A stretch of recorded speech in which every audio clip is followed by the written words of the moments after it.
بسم اللہ الرحمن الرحیم۔ السلام علیکم بچوں، 7 کلاس، کیسے ہیں آپ سب؟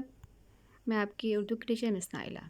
ٹھیک ہے بچوں، آج کا آپ کا کام ہے تفہیم، جو میں نے آپ کو کل والے کام میں سمجھائی تھی، لیکن آج آپ نے یہ ذاتی کاوش، یعنی کہ آپ نے اس کو خود کرنا ہے۔ ٹھیک ہے، آپ کو عبارت دی گئی ہے، میں آپ کو سمجھا دیتی ہوں کیسے کرنا ہے۔ ٹھیک ہے، اچھا بچوں، عبارت پڑھ لیتے ہیں۔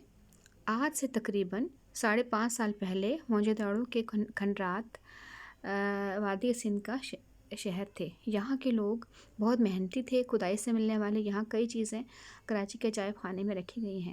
اس کے علاوہ یہاں سونے کے زیورات اور بہت سی مہریں بھی ملی ہیں جن پر شیر گیدڑ، ہاتھی، مگرمچھ بنے ہوئے ہیں۔ موہنجو داڑو کے عجائب گھر اور کھنڈرات کو دیکھنے بہت سے لوگ آتے ہیں۔ تقریباً 100 سال پہلے ملتان اور لاہور کے درمیان ریلوے لائن کا کام شروع ہوا تو کھدائی کرنے والوں کو بہت ساری پکی سرخ اینٹیں ملی۔ انہوں نے کئی کلومیٹر تک ان اینٹوں سے ریلوے لائن کی بنیاد بچھا دی۔ اس وقت ان کو یہ معلوم نہیں تھا کہ یہ پرانے شہر ہڑپا کی اینٹیں۔ آج بھی کھدائی کا کام ہو رہا ہے اور ان میں سے برتن اور مہریں وغیرہ نکلتی رہتی ہیں۔ موہنجو داڑو سے جو چیزیں ملی ہیں ان پہ خاص لکھائی ہے جسے آج تک کوئی پڑھ نہیں سکا۔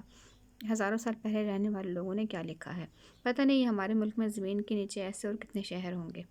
اچھا بچوں، یہ عبارت تھی۔ اب آپ نے اس کے سوالات ہیں، میں آپ کو بتاتی ہوں پڑھ کے، آپ نے اس کے جوابات خود لکھنے ہیں۔ ٹھیک ہے، موہنجو داڑو کی کھدائی سے ملنے والی چیزیں کیا تھیں؟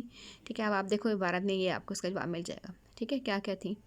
مہریں بھی تھیں، سونے کے زیورات بھی تھے۔ ٹھیک ہے، اچھا اس کا دوسرا ہے کھدائی سے ملنے والی چیزوں پر کیا بنا ہوا؟ کھدائی سے جو چیزیں ملی ہیں اس پہ کیا بنا ہوا بچوں؟ اس میں بہت سی مہریں ملی ہیں جس میں شیر، گیدڑ، ہاتھی، مگرمچھ وغیرہ بنے ہوئے۔ ٹھیک ہے نا، اگلا ہے ملتان اور لاہور کے درمیان کون سا کام شروع ہوا تھا؟ کون سا کام شروع ہوا تھا بچوں؟ اس میں ریلوے لائن کا کام شروع ہوا تھا، نہیں ریلوے لائن بچھا رہے تھے۔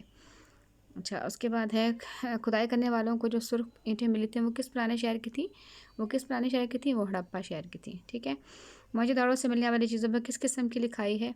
ان کی جو یہاں پر اس میں آپ کا جواب مل جائے گا کہ یہاں پر ایسی لکھائی ہے جسے ایک خاص لکھائی ہے جسے آج تک کوئی پڑھ نہیں سکا کہ ہزاروں سال پہلے لوگوں نے کیا لکھا ہے۔ ٹھیک ہے، اچھا بچے، یہ آپ کا آج کا کام ہے، میں نے اس کو تھوڑا سمجھا بھی دیا، آپ اس کو اپنے لکھنا ہے۔ ٹھیک ہے، اچھا بچہ، اللہ حافظ۔ اس کے علاوہ اب آپ جو ہے وہ سارا کام آپ کی ریویژن بھی ہو گئی ہے، سارا کام آپ کا ایک دو دفعہ میں نے ختم کروا دیا، باقی اب آپ نے گھر میں خود بھی اس کو یاد کرنا ہے۔ ٹھیک ہے، چلے بچے، اللہ حافظ۔